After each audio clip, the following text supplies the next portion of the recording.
l'étude des manuscrits en style hijazi qui appartiennent à la version la plus ancienne de cette famille paléographique nous a permis de voir que l'orthographe de ces exemplaires représentait un indice chronologique intéressant qui venait en complément de ceux que nous avions examinés précédemment.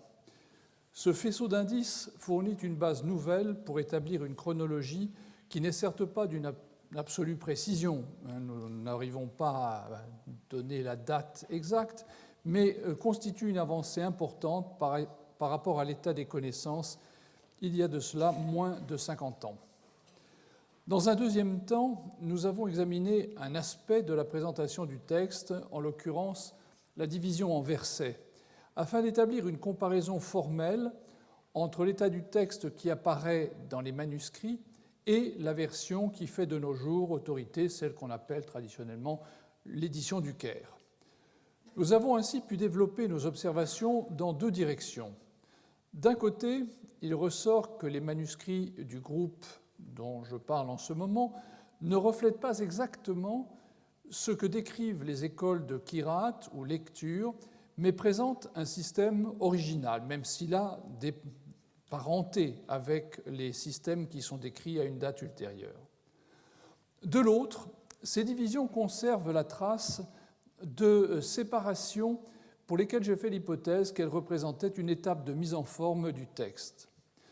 Sur ce dernier point, il est intéressant de noter que sur des bases tout à fait différentes, des chercheurs ont défendu l'existence de semblables ajustements stylistiques. Dans la deuxième édition de l'histoire du Coran, Geschichte des Korans, Friedrich Schwally, un des élèves de Theodor Nonnleke qui avait repris le texte de son maître pour le mettre à jour, écrivait, et je le cite, que la rime doit seulement être considérée comme l'affirmation d'un résultat obtenu à partir de raisons internes. On doit toujours tenir compte de la possibilité que des morceaux épars, avec une même rime, ont été regroupés par la suite, soit par Mohammed lui-même, soit par une rédaction postérieure.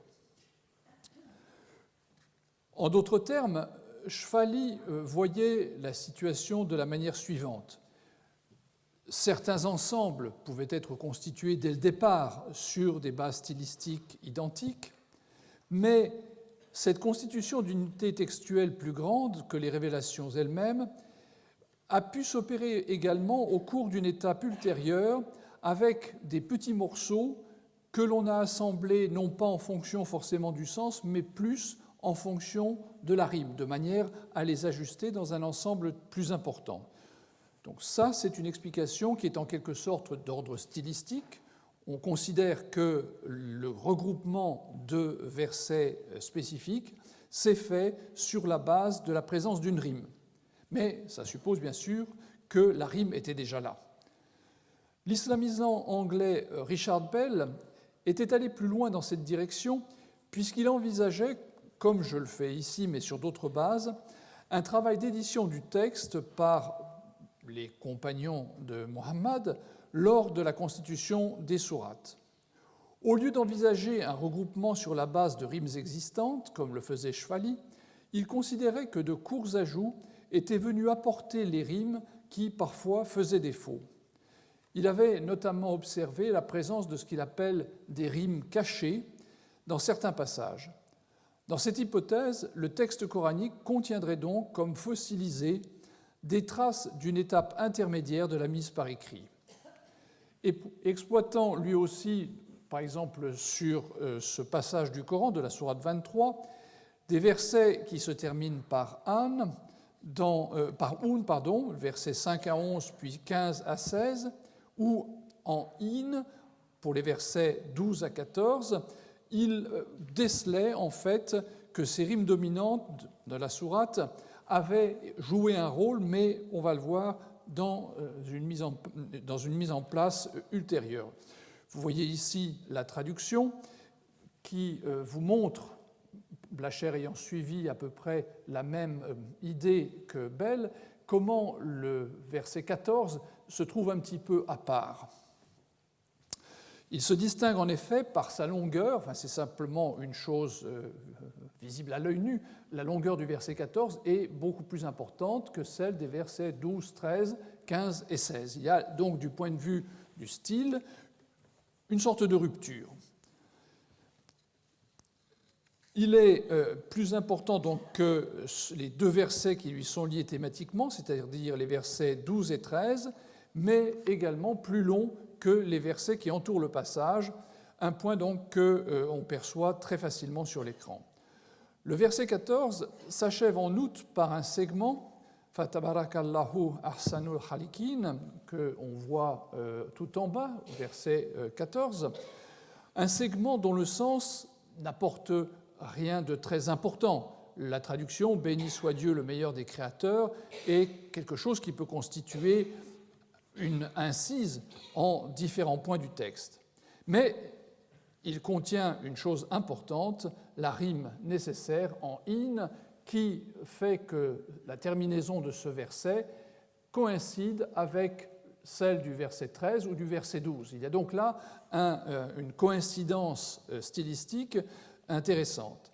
Et si l'on regarde de plus près, on observe que le verset 14 peut à son tour être découpé, comme je l'ai fait sur l'écran, en 6 unités plus courtes en incluant le segment final.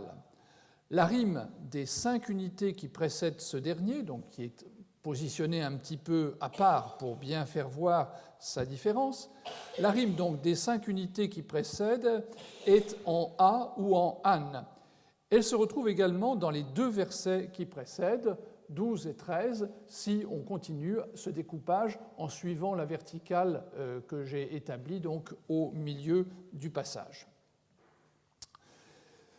À l'intérieur de ces versets 12 et 13, la rime sur les mots sulala et nutfatan est à l'intérieur du verset parce qu'on a ajouté là aussi 2 éléments à la fin du verset 12 et du verset 13, des éléments qui permettaient de faire rimer ces versets avec le reste. Pour résumer, nous avons là un texte initial qui concerne l'engendrement de l'homme comme signe de la puissance divine, qui a été complété par des rimes au verset 12 à 14, qui ont permis de l'intégrer dans un contexte plus grand. La question, bien sûr, qui n'a pas de réponse, c'est de savoir à quel moment ces adaptations que Bell supposait ont pris place. Est-ce que c'était lors de la constitution de recueil partiel du vivant de Mohammed qui a donc supervisé, d'une certaine manière, la mise au point de ces ensembles, ou est-ce que c'est au moment où Osman ou un autre a mis en marche la mise par écrit? Sur ce point, la chronologie reste tout à fait incertaine, de même qu'elle l'est pour les petits versets que nous avons vus présents dans le Codex Parisino-Petropolitanus. Ce qu'avait proposé Bell en s'appuyant sur la critique interne, c'est-à-dire en examinant le texte lui-même, ce que je propose de ma part de retrouver en me fondant sur les vestiges conservés dans un ancien manuscrit, rejoindrait dans une certaine mesure une situation rapportée par la tradition musulmane à propos d'un de ces scribes de la Révélation, en l'occurrence Abdallah ibn Abi Sarh, qui s'était exclamé en achevant de noter un verset que Mohammed venait d'annoncer. Il aurait dit, et je cite donc ces paroles, la formule très générale, Walhamdulillah, Rabbal Alamin, louange à Allah, Seigneur des mondes.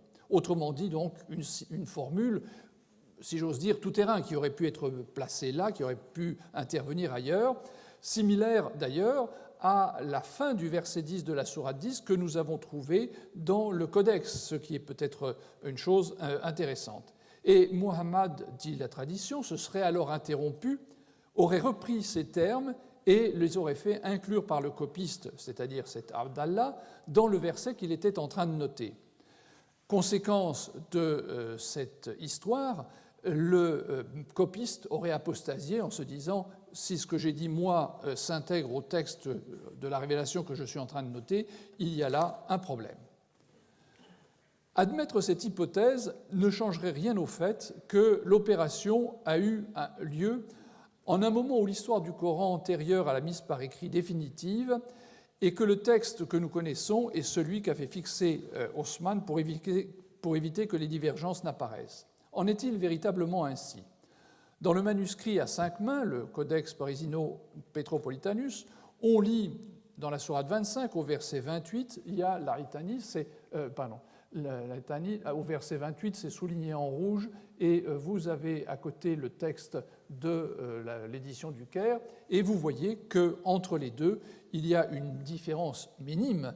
La particule ya fait défaut dans l'édition du texte canonique, elle est en revanche présente, c'est sur la même ligne, la deuxième ligne de l'édition du Caire, elle est présente donc dans le texte du manuscrit. La particule ya a une valeur exclamative, et donc le sens du texte lui-même ne s'en trouve pas fondamentalement affecté.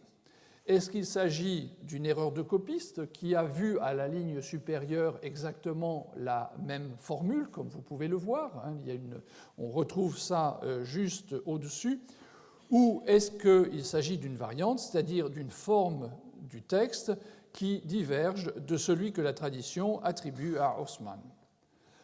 La tradition musulmane reconnaît, à vrai dire, l'existence de variantes affectant le rasm ou squelette consonantique, c'est-à-dire ce que vous voyez apparaître sur la partie gauche de l'écran, puisqu'il s'agit en fait de l'édition du Caire à laquelle j'ai retiré tous les éléments qui sont venus s'ajouter au cours des siècles sur le texte de base. C'est ça, le rasm. Pour la tradition musulmane, l'origine de ces variantes est liée à l'opération qu'avait menée le calife Haussmann. Ce dernier avait envoyé dans les grandes villes de l'Empire une copie du texte qu'il avait fait mettre par écrit par Zaïd ibn Thabit et par la commission qui l'assistait.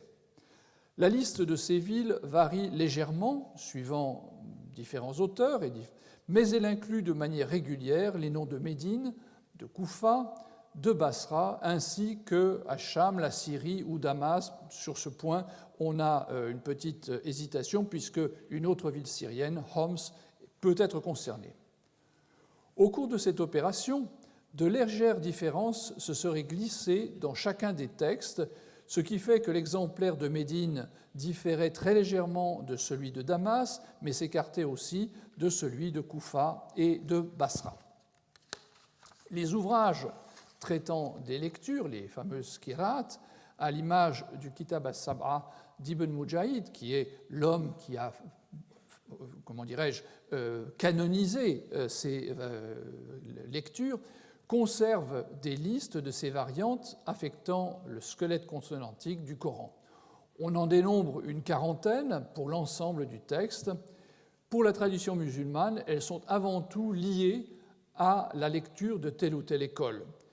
Mais des savants occidentaux formés à la critique textuelle ont pensé qu'elles correspondaient peut-être à des erreurs de copie bien réelles et qu'elles permettaient de ce fait d'identifier le cheminement de la transmission du texte d'une copie à une autre et d'établir ainsi un stemma, en d'autres termes, un arbre généalogique des copies, de ces 4 copies ou 5 copies initiales. Dès 1860, dans sa Geschichte des Korans que je mentionnais pour la seconde édition, Théodore Nöldeke en proposait un qui avait comme point de départ le Codex de Médine, qui pour lui aurait donc été le manuscrit initial.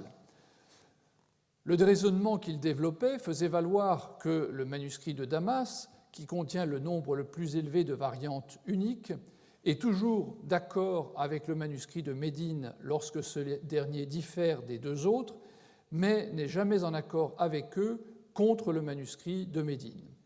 Le manuscrit de Damas est donc une copie fautive et, du coup, un descendant du manuscrit de Médine. De son côté, le manuscrit de Basra ne s'écarte jamais de tous les autres manuscrits sur un point donné, tandis que le manuscrit de Koufa est conforme à celui de Basra, sauf pour quelques variantes spécifiques. Nöldeke en concluait que le manuscrit de Médine était donc très probablement l'original, d'où dérivaient 2 manuscrits, d'un côté celui de Damas, de l'autre celui de Basra, tandis que celui de Koufa était une copie du manuscrit de Basra. Le manuscrit de Damas était celui qui était le plus éloigné de l'original, ces variantes n'étant pas aussi bonnes d'un point de vue grammatical que les autres. On peut, à cet endroit, poser la question de savoir si la collation était complètement ignorée dans la transmission manuscrite des débuts de l'islam. De quoi s'agit-il? À l'âge du manuscrit, une fois que le copiste avait terminé de transcrire le texte qu'il était chargé de recopier, il confrontait l'original et la copie. Généralement, en fait, deux personnes se mettaient ensemble, chacune avait un texte sous les yeux. Il confrontait donc original et copie depuis le début jusqu'à la fin pour relever d'éventuelles déviations par rapport à l'original. Dans la tradition manuscrite arabe d'époque plus tardive, il n'est pas rare de rencontrer des notes du genre de celles que vous voyez dans la marge de ce manuscrit maghrébin du XVIe siècle, une note qui marque les étapes de la collation, qui définit les personnes qui l'ont faite et la date. L'existence de listes de divergences conservées par la tradition à propos du Coran laisse supposer, puisqu'il y a eu des divergences, qu'à l'époque où les manuscrits de référence ont été transcrits, la procédure de collation n'était pas connue, ou pas en usage du moins, dans le nord-ouest de l'Arabie. La tradition étant à ses débuts, elle n'avait peut-être pas encore incorporé toutes les techniques pour préserver la correction du texte. On pourrait s'arrêter là, mais la tradition musulmane suggère précisément le contraire.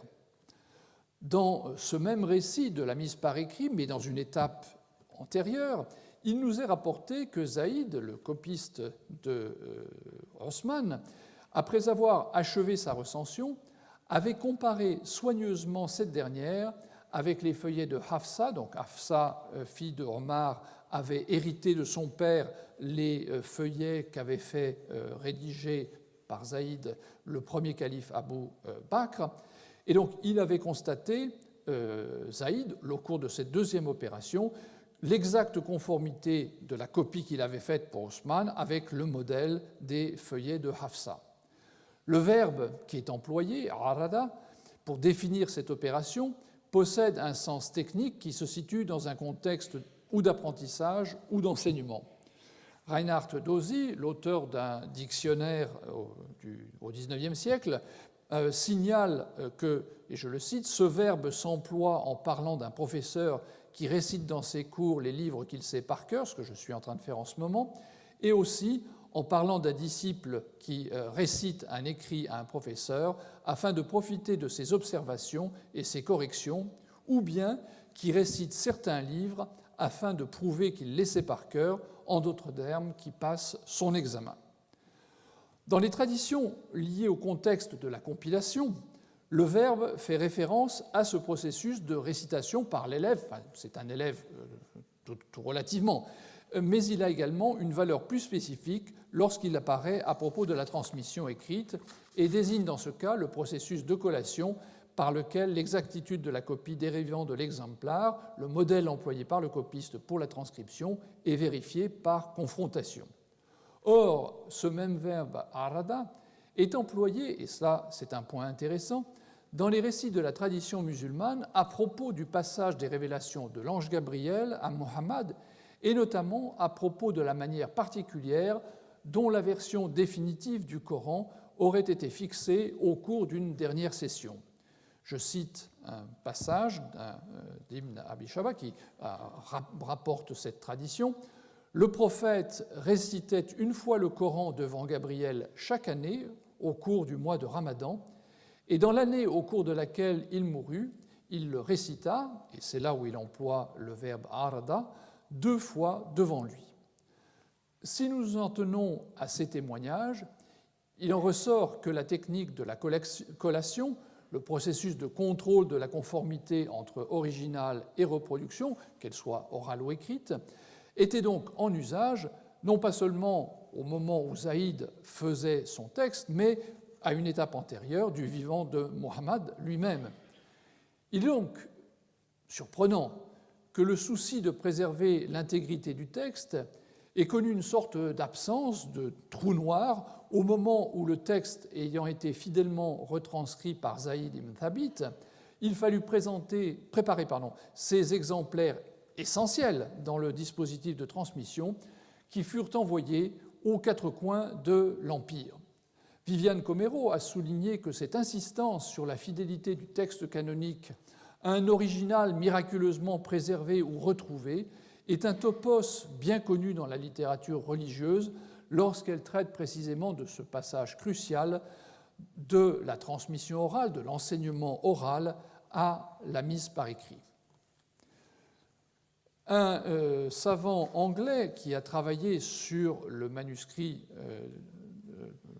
sur le Parisino Petropolitanus, le manuscrit que vous connaissez maintenant par cœur, a identifié 13 variantes dans la partie qui est conservée à la Bibliothèque nationale de France. Elles correspondent à des lectures propres à l'exemplaire syrien et associées à la lecture d'Ibn Amir. À propos des deux autres, Dutton écrivait qu'elles indiquaient presque certainement cette même lecture. L'une, dans la sourate 7 au verset 43, le serait indiscutablement si un waw n'avait été ajouté au-dessus de la ligne. Les autres lectures en comportent en effet un à cet endroit. La conjonction de coordination waw, qui veut dire simplement est, et c'est cela qui distingue la copie de Damas. Dutton estimait que cette lettre représentait un ajout et qu'à l'origine, le texte reflétait exactement sur ce point la lecture d'Ibn Amir, c'est-à-dire la lecture de Damas. S'il ne fait pas de doute que le texte a été rectifié, il est en revanche très difficile de décider si la retouche est presque contemporaine de la copie ou si elle lui est largement postérieure. Un autre passage, dans la sourate 6, au verset 137, constitue également un cas de correction.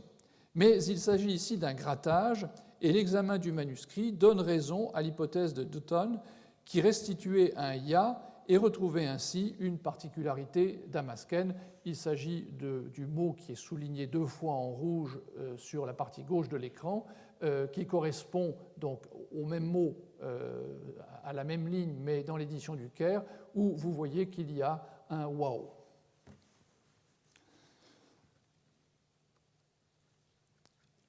La correction ne peut pas davantage être datée. C'est le problème, si vous voulez, du travail sur les manuscrits de parchemin, c'est que les grattages n'ont pas de date. On peut savoir quel était l'original, on peut éventuellement dater la correction quand il y a un ajout, mais quand on gratte, il n'y a absolument aucune trace qui permet de savoir si ça a été fait 5 minutes après avoir écrit le texte ou 20 ans plus tard. Donc, sur ce point, bien sûr, la datation nous fait défaut. Les autres variantes qui étaient relevées dans le manuscrit apparaissent également soit dans la lecture de Koufa, soit dans celle de Basra, soit dans celle de Médine, et sont donc d'une moindre utilité puisque, comme elles sont communes à d'autres lectures, elles ne contradisent certes pas le rattachement à la lecture d'Ibn Amir, mais ne confirment pas ce point non plus. Les remarques de Dutton portaient sur les feuillets, je l'ai dit, conservés à la Bibliothèque nationale de France.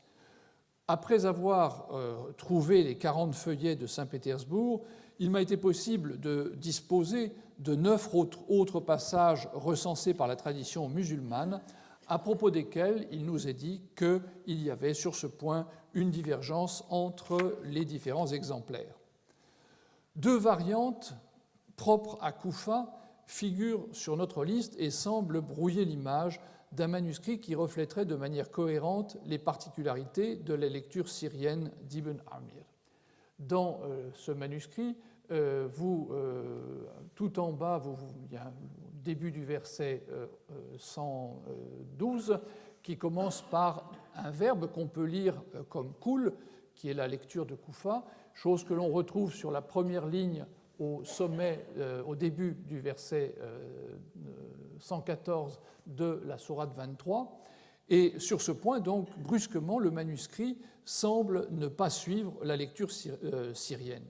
Or, La raison de cette convergence surprenante et déconcertante apparaît tout de suite. Il s'agit bien sûr d'un cas où l'orthographe ancienne laisse planer l'ambiguïté entre les deux formes verbales kala, il a dit, et kul, dit, l'impératif, toutes deux similaires à cette époque et indiscernables sur les copies de l'époque ancienne.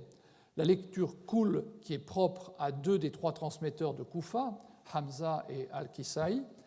Le troisième, Asim, en revanche, lisait Kala, ce que l'on retrouve effectivement dans l'édition du Caire, où, pour accommoder les trois lecteurs koufiens, le alif long est écrit au-dessus de la ligne de manière à laisser la possibilité aux autres écoles koufiennes de retrouver leur rasme et pas celui de Asim. On classera dans la même catégorie ce qui n'est qu'une variante orthographique également, dans le verset 68 de la sourate 43, où on a, pardon, là j'ai une diapositive qui me manque, où on a donc l'interpellation Ya Ibadi, écrit avec un Ya final dans les codex de Médine et de Damas, mais sans Ya final dans les autres. Pour ces deux passages, donc, il est impossible de savoir laquelle des deux formes le copiste de notre manuscrit a voulu effectivement écrire. D'autres lectures ne contredisent pas les conclusions de Dutton, mais n'apportent pas non plus d'éléments nouveaux. Dans la sourate 23, toujours, au verset 85, 87 et 89, notre copie présente la séquence suivante, Lillahi, Lillahi, Lillahi. Cette lecture est commune à tous les codex des Amsar, à l'exception de celui de Basra. Donc, sur ce point, Damas ne fait pas exception, et c'est ce qu'on retrouve sur le manuscrit. Gotthelf Bergstresser signale cependant que deux sources présentent la triple répétition de Lillahi comme une lecture propre à Damas, auquel cas ça confirmerait ce que nous voyons dans le manuscrit. Ibn Abi Daoud, l'auteur du livre des codex coraniques, rapporte que cette lecture serait en fait le résultat d'une correction apportée à l'époque omeyyade par Al-Hajjaj. Donc, vous voyez que sur ce point, la tradition musulmane n'est pas tout à fait sûre de l'explication de cette variante. En fait, dans les variantes présentes dans la partie du manuscrit qui se trouve à Saint-Pétersbourg, la plupart sont fréquemment communes à Médine et à Damas. Seule une variante, dans le verset 57 de la sourate 10, verset 10 de la sourate 57, ce que l'on voit souligné deux fois en rouge, la lecture Kullun est celle seulement d'Ibn Amir, alors que toutes les autres tiennent pour Kullan, c'est-à-dire avec un alif final après le lam. Ainsi, l'ensemble du manuscrit, finalement, est assez cohérent dans cette adhésion à la lecture d'Ibn Amir, à la lecture syrienne. En lisant le texte du Codex Parisino-Petropolitanus et en le comparant avec le texte canonique moderne, nous avons donc déjà vu apparaître deux types de variantes. Les unes, celles que je viens de signaler, correspondent à des particularités de chacune des copies que le calife Osman, selon la tradition, avait fait établir au lendemain de la fixation du texte qu'il avait envoyé donc dans les différentes grandes villes de l'Empire. Les autres, et on en a vu un exemple à l'instant, peuvent être expliquées par des spécificités orthographiques de l'époque et en particulier par ce que nous appelons la scriptio defectiva, c'est-à-dire une façon de noter l'arabe qui fait l'économie de la notation du A long, ce qui peut bien sûr avoir des conséquences. Il faut cependant bien voir que s'il est possible de rapprocher le texte du manuscrit de la version coranique, c'est au prix d'une décision. Par exemple, si je décide de lire là où l'édition moderne lit Kitab, mais où le texte ancien peut être lu aussi bien Kitab, un livre, mais aussi Kutub, des livres, voire Katib, un scribe, ou encore de lire de lire le même rasm, soit Yakulu, il dit, ou Takulu, tu dis. Donc, si vous voulez, le manuscrit, qui est ce que vous voyez sur l'écran, peut être lu de différentes façons dans la mesure où il lui manque tous ces signes qui, dans la version moderne, donnent exactement le texte tel qu'il faut le lire. Ici, nous avons un texte, en fait, qui est assez ouvert. Alors, bien sûr, nous pouvons présumer que la tradition a conservé le souvenir de la façon dont le texte était récité et lu à l'époque, mais nous devons également nous souvenir que, sur certains points, la tradition semble divisée sur ce qu'il fallait lire. Outre ces divergences que je viens de mentionner, le Codex Parisino-Petropolitanus présente par endroits un texte qui ne peut être expliqué en suivant l'une ou l'autre des deux pistes que je viens d'indiquer. Plusieurs de ces divergences relèvent de toute évidence d'une faute de copiste. Malgré tout le soin apporté à une transcription fidèle du texte, des erreurs pouvaient se produire et la tradition relative à cette époque montre que les contemporains en étaient parfaitement conscients. Le doute est parfois permis. Dans la sourate 3, au verset 189, dans le manuscrit dont je parle, le texte initialement copié doit être lu. C'est tout en bas, la dernière ligne. Vous voyez la dernière ligne de texte se lit Wa Allah Malik as-samawat wal ard, si on lit le texte du manuscrit. Ça pourrait être une variante, l'absence de vocalisation ne permettant pas de trancher. Selon le principe adopté initialement, la continuité de la transmission et les passages parallèles conduisent à faire l'hypothèse d'une faute, d'autant que la suite du verset laisse ouverte la possibilité d'un saut du même au même. Il faudrait donc lire légèrement différemment en supprimant l'alif initial de Allah et lire Wa lillah mulk as-samawat wal ard. Donc, au lieu de lire et Dieu est le roi des cieux et de la terre, on lirait donc et c'est à Dieu qu'appartient la royauté des cieux et de la terre. Vous voyez que la différence est minime, mais elle est présente. L'hypothèse d'une formulation divergente avec Malik au lieu de Mulk ne peut être complètement écartée sur ce point. Dans quelques autres endroits du manuscrit, le copiste semble s'être rendu compte de son erreur, quand il en faisait une, et avoir lui-même apporté des rectifications. Dans la majorité des cas, il s'agit cependant d'interventions ultérieures qui sont probablement échelonnées dans le temps.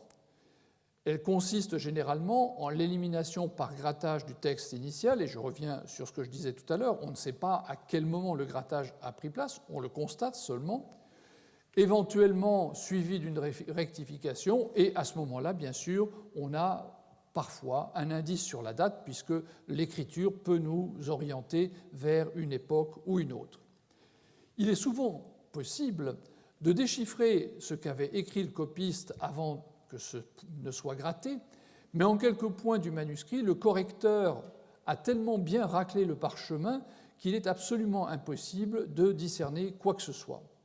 Donc, le manuscrit a donc été soumis à une suite de lectures et de contrôles qui ont visé à en faire disparaître ce qui était considéré ou bien comme des fautes ou bien comme des divergences par rapport à une norme dont on voit bien maintenant qu'elle a pu varier quelque peu au fil du temps. Il subsiste néanmoins un très petit nombre d'erreurs qui n'ont pas été amendées de manière fort curieuse. Et là, ce sont vraiment des erreurs très visibles, qui ne font pas de sens. Elles correspondent essentiellement, et c'est un point qu'il faut remarquer, à la contribution d'un des copistes, celui que j'appelle C, celui qui a copié, disons, la fin du manuscrit. Il semble avoir fait déjà preuve d'une moindre rigueur lorsqu'il était amené à ponctuer la fin des versets, alors que les autres copistes, eux, le faisaient avec beaucoup de conscience. On peut relever deux cas de dithographie sous son calame, c'est-à-dire deux cas où il écrit deux fois une lettre. Ici, donc, dans la sourate 42 au verset 14, il a rajouté un tout petit trait rouge au milieu de l'écran, vous voyez dans le début du verset 24, vous avez alallahi, mais vous voyez qu'il y a un alif supplémentaire. Il a refait 2 fois cet alif. C'est une erreur, c'est très clair, ça n'a absolument aucun sens. C'est une faute, de même que ce qu'il a fait dans la sourate 42 également, au verset 24, une autre faute qui ne fait aucun sens. Donc dans ce genre de situation, on sait très bien que l'interprétation, c'est celle d'une faute. Il en fait également, par exemple, lorsqu'il passe du recto au verso d'un feuillet. Il transcrit 2 fois le même mot, par exemple, un peu plus loin dans la même sourate, ou dans la sourate 45, il omet une lettre finale d'un mot. Là aussi, le lecteur moderne rectifie tout de suite l'erreur et sait qu'il s'agit d'une faute et non pas d'une variante. Une fois donc écartées les erreurs évidentes commises par les copistes, clairement identifiables comme telles, j'ai relevé une dizaine de situations qui ne peuvent pas être élucidées de manière convaincante par les particularités orthographiques du manuscrit ou, bien sûr, par les variantes canoniques. L'inattention des copistes ne paraît pas non plus offrir dans ce cas une explication qui serait satisfaisante. Certains de ces passages ont été corrigés par la suite, alors que d'autres, curieusement, y ont échappé. L'un d'entre eux est à part, dans la sourate 6, au verset 151, où le copiste a introduit un autre mot à la place de al-fawahish. Le rasme, curieusement, n'a pas été rectifié, alors que la faute, si c'en est une, ou la divergence, aurait pu être relevée. Comme un peu plus loin dans la sourate 7, on retrouve le même mot écrit correctement, on peut penser qu'il s'agit d'une inattention ou peut-être d'un synonyme. Dans la majorité des cas, les variantes que j'ai relevées tiennent à la présence d'une coordination, c'est-à-dire vraiment quelque chose de minime. Vous allez voir. Vous avez ici toute une liste de ces variantes. Et vous voyez que ce qui distingue la première colonne, ce qui est lu sur le manuscrit, de la deuxième, c'est la présence soit de wa, soit de fa, c'est-à-dire d'une conjonction de coordination en arabe. Grosso modo, c'est et. Beaucoup de versets commencent par et continuent par la suite du texte. Ce qui est intéressant, c'est que dans tous ces passages, on a un grattage qui a permis de mettre le manuscrit en accord avec la Vulgate que nous connaissons aujourd'hui, donc le texte du Caire. Donc, dans tous ces cas, nous avons affaire à des variantes qui sont très proches finalement d'autres variantes canoniques. C'est souvent en fait sur la présence ou l'absence de la conjonction de coordination qu'on va distinguer par exemple la lecture de Basra de celle de Koufa. Donc c'est un élément qui effectivement n'apporte pas beaucoup au texte, mais qui sans doute peut faire partie de variantes qui, dans une étape initiale, n'avaient pas encore été harmonisées. Dans tous ces passages, je l'ai dit, un grattage a permis de mettre le manuscrit en accord avec la Vulgate. Il en va de même dans la sourate 4, au verset 12, où, et là c'est plus important puisque ça n'est pas une conjonction de coordination, c'est un pronom personnel. On a en effet wa laha et pour elle, au lieu de wa lahu et pour lui. Donc c'est la seule chose qu'on puisse distinguer. Le reste du texte autour a été très soigneusement gratté et on n'arrive absolument pas à lire le mot qui se trouvait là et qui avait probablement à faire avec ce passage donc, du masculin au féminin. Pour terminer cette liste, il y a une dernière variante dans la sourate 26 au verset 214 où nous avons un pronom suffixé qui a été gratté et on est passé donc de wa andirhu, qui est le texte qu'on lit dans le manuscrit ou qu'on lisait dans le manuscrit, et on est revenu à andir comme on le trouve dans la Vulgate. Les divergences donc ont généralement été corrigées, c'est le cas ici, mais pas toujours. Dans la sourate 11 au verset 31, on trouve l'illadhi au lieu de l'illadhine, c'est-à-dire le relatif singulier au lieu du relatif pluriel. Et là, il n'y a pas eu de correction. C'est vrai que grammaticalement, ça n'était pas très détectable dans la mesure où, là encore, le sens n'était pas affecté. De même, comme je l'ai relevé au départ, on peut toujours lire Ya Laitani au lieu de Laitani dans la sourate 25 au verset 28. Cette variante, qui n'a pas été rectifiée, est plausible dans la mesure où ce passage est le seul dans le Coran, dans la Vulgate, je veux dire, où le Ya n'est pas préfixé à Laïta. C'est-à-dire que partout ailleurs, c'est Ya Laïtani, et la Vulgate, curieusement, a Laïtani tout seul dans la sourate 25 au verset 28. Le manuscrit est donc plus cohérent, si on ose dire, dans la mesure où il se conforme à la règle dominante. La confrontation entre l'état originel du manuscrit et les variantes du rasme telles qu'elles nous ont été conservées par la tradition fait apparaître une reprise globale des particularités du Moussaf syrien dans ce manuscrit particulier. À cela s'ajoute un petit nombre de lectures spécifiques dont nous pouvons accepter à titre d'hypothèse qu'elles reflètent une tradition dont le souvenir s'est perdu. C'est-à-dire que dans l'hypothèse que je formule devant vous, on aurait une tradition avec davantage de divergences qui aurait été simplifiée à un moment X en éliminant un certain nombre de ces divergences pour se concentrer sur un plus petit nombre de points de divergence.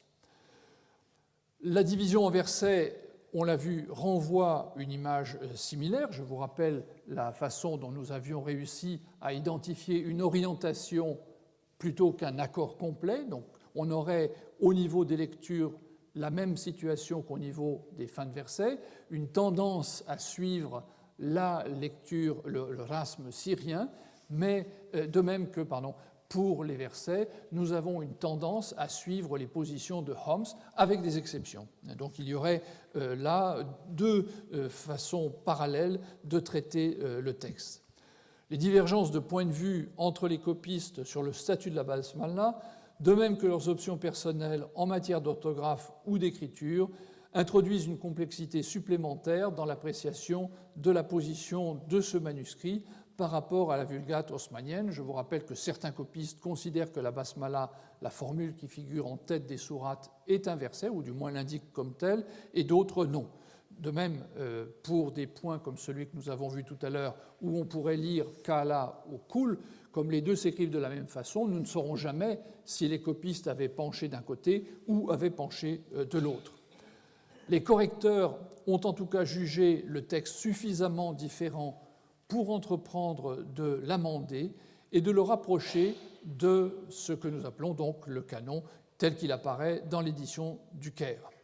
Fin de verset et faute de copie évidente mise à part, la majorité des variantes textuelles a été éliminée et dans son état actuel, le manuscrit est, à 3 exceptions près, tout à fait conforme au rasme haussmannien. À l'heure actuelle, notre vision de l'ensemble de la production de cette phase de la transmission écrite reste malheureusement limitée. La plus grande partie du matériel est à l'état de fragments et les passages qui seraient significatifs pour déterminer si une copie dépend du codex de Damas ou de celui de Koufa ou de celui de Basra font souvent défaut. En outre, se pose la question de savoir si ces listes de variantes canoniques sont fiables ou si elles représentent un effort accompli à une date plus récente afin de contrôler le texte de manière plus précise. En les examinant, on relève des cas qui peuvent difficilement avoir été graphiquement différenciables à l'époque où nous nous plaçons, c'est-à-dire, je le rappelle, dans la deuxième moitié du 7e siècle et plus exactement dans le 3e quart de ce siècle. J'ai déjà relevé ce que j'appellerais le binôme Kala-Kul, dont l'existence, pour le distinguer, suppose que la scriptio plena soit utilisée par les copistes, ce qui n'est pas le cas. Il en va de même pour une variante dans la sourate 27, au verset 67, où on a soit a-inna ou innana, deux formes qui, sur le parchemin, ont exactement la même forme, qui ne deviennent discernables que si on ajoute les points diacritiques au bon endroit et éventuellement le hamza là où il doit être. À l'époque où nous sommes, au 7e siècle de notre ère, c'est quelque chose qui n'est pas possible, tout simplement parce que les gens n'utilisent pas ou n'ont pas les outils pour opérer cette distinction. Cet aspect de la transmission n'a pas été étudié jusqu'à présent de manière très approfondie. En particulier, ce qui nous fait cruellement défaut, c'est une confrontation systématique avec les manuscrits, et elle se limite donc à quelques remarques ponctuelles. Un des rares auteurs à s'être penché sur la question, Edmund Beck, n'accordait pas de crédit à une information transmise par un Nadim, un auteur du Xe siècle, selon qui Ibn Amir, qui lui est mort en 736, dont j'ai mentionné le nom à propos de la lecture de Damas, aurait composé, vers le début du 8e siècle donc, un traité sur les différences entre les manuscrits de Syrie, du Hejaz et du Irak. Pour lui, pour Beck, les plus anciennes compilations de variantes des Masaïf al-Amsar, c'est le nom arabe pour ces 4 manuscrits, donc les codex coraniques des villes de garnison, pour traduire les choses littéralement. Les plus anciennes compilations de variantes à propos de ces exemplaires coraniques remontaient au milieu du 8e siècle, donc une cinquantaine d'années, disons, après la mort d'Ibn Amir, grosso modo. Sa démonstration repose sur une analyse des formulations employées par 2 auteurs de cette période, Al-Kisaï, qui est mort en 805, et son disciple Al-Farra, qui transmet le point de vue de son maître, dans une liste due au premier et transmise par Ibn Abi Daoud, qui est mort en 929, l'auteur du 2e ouvrage sur cette diapositive, d'un côté, et dans le texte du Kitab Ma'ani al-Qur'an d'Al-Farra de l'autre, les variantes étudiées par Beck étaient introduites soit par la formule Qara Ahl al-Kufa, donc les gens de Koufa lisent de telle et telle manière, ou les gens de Médine lisent de telle et telle manière, soit par le pluriel Masaïf, c'est le pluriel du mot Musaf, qui veut dire codex coranique, c'est un terme technique qui a seulement dans la littérature musulmane le sens de manuscrit coranique, soit par le pluriel, donc Masahif, par exemple, lorsqu'il dit fi masafihim, dans leur codex coranique. Cette façon de s'exprimer contraste avec l'usage qui apparaît dans une seconde liste figurant dans le traité d'Ibn Abi Daoud, cette fois-ci c'est la 2e séquence, et provenant d'Abu Hatim as-Sijistani qui est mort en 850. Les variantes régionales y sont présentées en utilisant le singulier Mushaf, par exemple Mushaf Ahl al-Kufa, le codex coranique des gens de Koufa, ce qui réduit les choses. Dans le premier cas, on parle, disons, d'une situation dominante pour les gens de Koufa, leurs manuscrits, etc. Dans le deuxième, il y a une sorte d'abstraction qui s'est produite et on parle de l'exemplaire un peu abstrait des gens de Koufa. Ils avaient bien sûr plusieurs manuscrits, mais ce qui est signifié par cela, c'est qu'il y a en quelque sorte une version de référence. Par la suite, Ad-Dani, qui est mort en 1053, a bien continué à employer le pluriel, mais à l'intérieur de formules globalisantes, grosso modo dans la majorité des manuscrits de Koufa, etc. Beck observait en outre qu'Al-Farra, et je reviens donc à mon premier exemple, à la 3e façon de désigner les choses, il observait donc qu'Al-Farra signalait à plusieurs reprises que la lecture qu'il commentait se trouvait dans quelques manuscrits, quand il dit « fi ba'di masahif Ahl al-Kufa », donc dans quelques manuscrits des gens de Koufa. Cette formulation s'expliquait par l'existence, jusque vers 800, de variantes entre différents manuscrits d'un même site. Le passage du pluriel au singulier était pour Beck l'indice de l'émergence de l'idée selon laquelle il existait dès les origines, dans chacune des villes mentionnées dans les listes, un codex coranique de référence ou imam. Cela nous ramène aux remarques que je faisais un peu plus tôt à propos du processus de collation.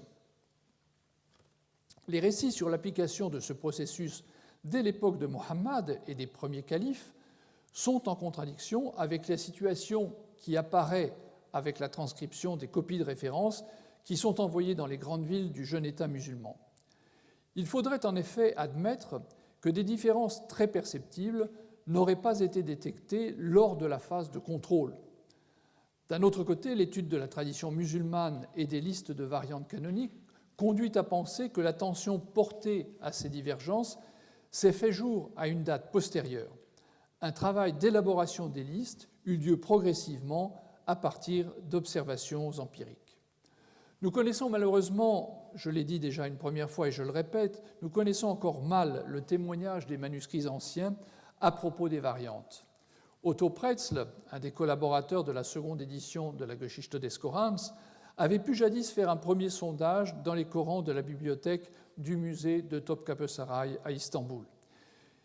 Il avait constaté qu'ils présentaient des textes mixtes et en donnait pour exemple les manuscrits Y744 et le manuscrit M1.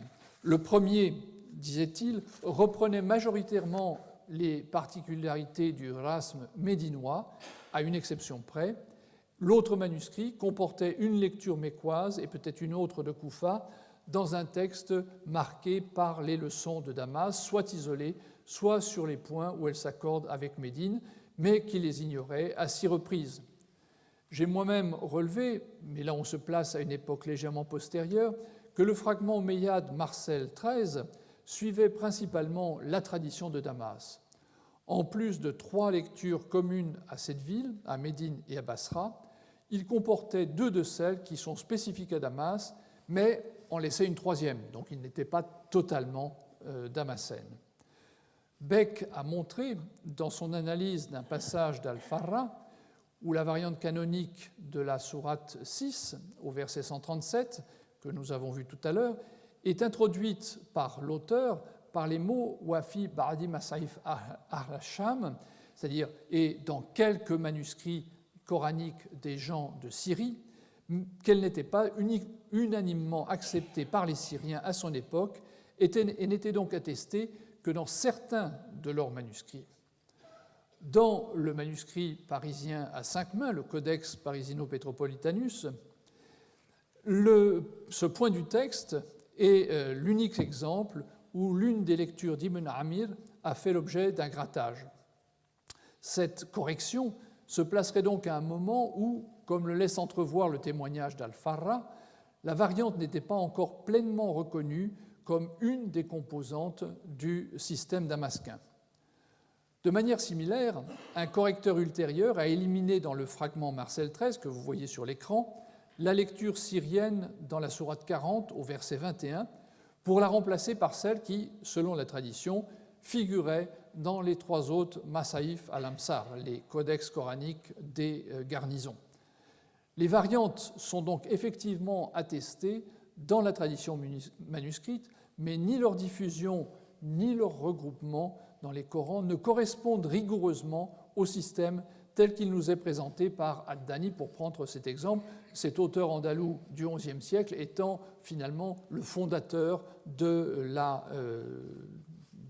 version officielle, largement reçue, des variantes de lecture, tant du rasm que des autres qira'at.